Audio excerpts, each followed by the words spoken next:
Have you ever seen someone get underestimated so badly that it made everyone around them regret it instantly?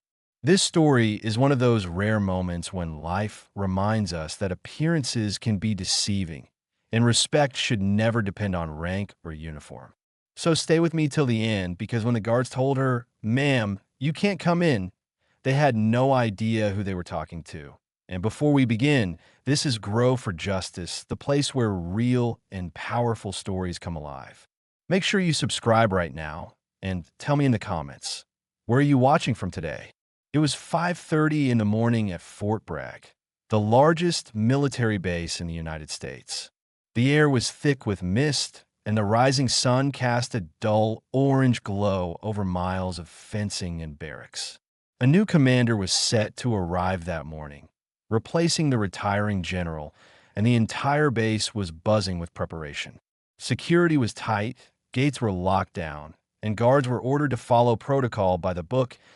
At T-Gate 7, two young military guards, Private Daniels and Corporal Ruiz, stood ready.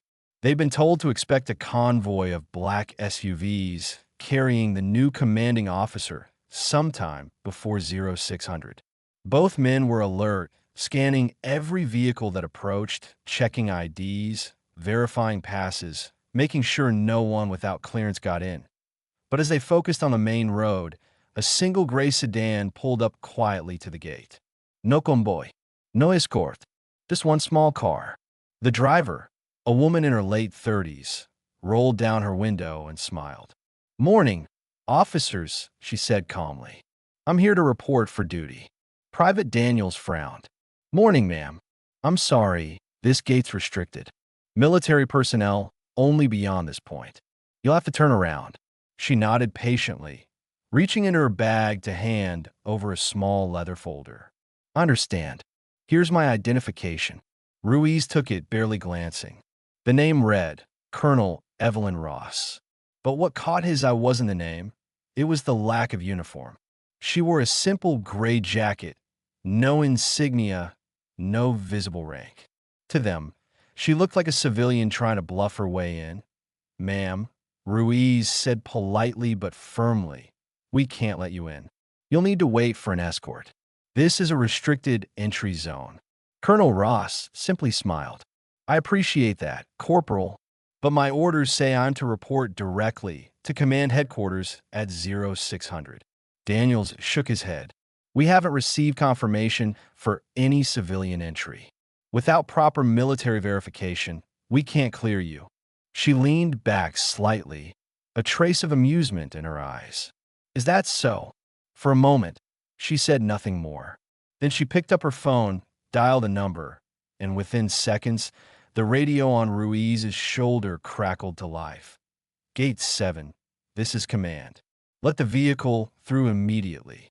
That's your incoming base commander, Colonel Evelyn Ross. Repeat, let her through." The guards froze. Daniel's mouth went dry. Ruiz's eyes widened as he stared at the ID again, this time reading it properly. "Colonel, Commander, Evelyn Ross." Their faces turned pale. "And ma'am, we didn't realize." Ross cut him off gently, her voice firm but kind. "Son, you were just doing your job, and you did it well." She stepped out of the car, and for the first time, they saw the quiet authority in her posture. She was tall, confident, and calm, a presence that didn't need shouting or medals to command respect. Inside the base, rumors spread fast. "Did you hear? The new commander came through Gate 7, and the guards tried to turn her away." Some laughed, others shook their heads in disbelief. But for Colonel Ross, it wasn't about humiliation, it was a lesson.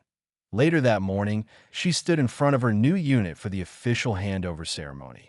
Hundreds of soldiers lined up on the parade ground, expecting a man in a decorated uniform. Instead, she stepped forward, her boots echoing across the concrete. "Good morning, everyone," she began. Her voice was calm but powerful, cutting through the wind. "I'm Colonel Evelyn Ross, your new commanding officer.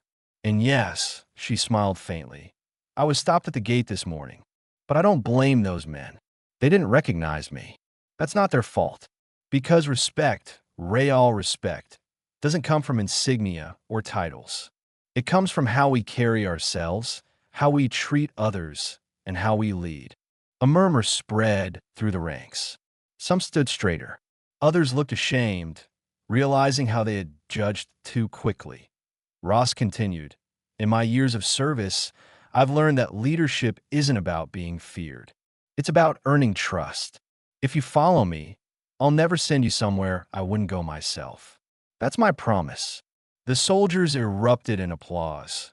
Over the following weeks, Colonel Ross changed everything about how the base functioned. She didn't sit behind her desk giving orders from comfort. She trained with her troops. She ran drills at dawn.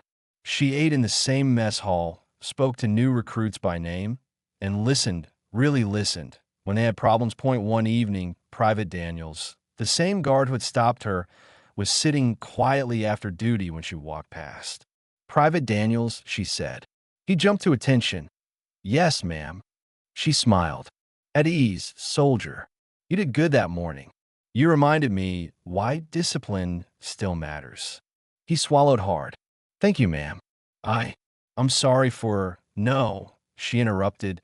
"Don't apologize for doing your job. The moment soldiers start hesitating because of fear, that's when things fall apart." Her words stayed with him forever. Months later, Colonel Ross faced her first true test as commander. A training operation in the desert went wrong. A sudden sandstorm cut communication lines, leaving two squads stranded miles from base. Visibility dropped to zero. Most commanders would have waited it out, but Ross didn't. She grabbed her gear, took the wheel of an armored Humvee, and led a rescue team herself. Where they found the lost soldiers, dehydrated and exhausted, one of them whispered, "You actually came for us?" She smiled through the dust. "Of course I did. I said I'd never send you anywhere I wouldn't go." By the time they returned, word had spread again. This time, not about a gate mistake, but about a commander who led from the front a year later. Colonel Ross stood once more at the parade ground, addressing her troops before deployment. "You've all come a long way," she said. "When I first arrived, some of you didn't know who I was. You judged me by my car, my clothes, my face. And I don't blame you. But now you know what I stand for. You know who I am. That's all that matters." The soldiers cheered, not because of her title, but because she had earned it. As the sun set behind her, she turned toward the base gates, the same ones where it all began, and smiled softly. Sometimes the greatest leaders don't arrive with fanfare or convoys. They arrive quietly and let their actions speak louder than any introduction ever could. And that, friends, is the story of Colonel Evelyn Ross, the woman who was told, "Ma'am, you can't come in," and went on to command the very people who doubted her. A reminder that true leadership isn't about who salutes you first. It's about who would follow you even when no one's watching. If this story inspired you, then hit that subscribe button right now.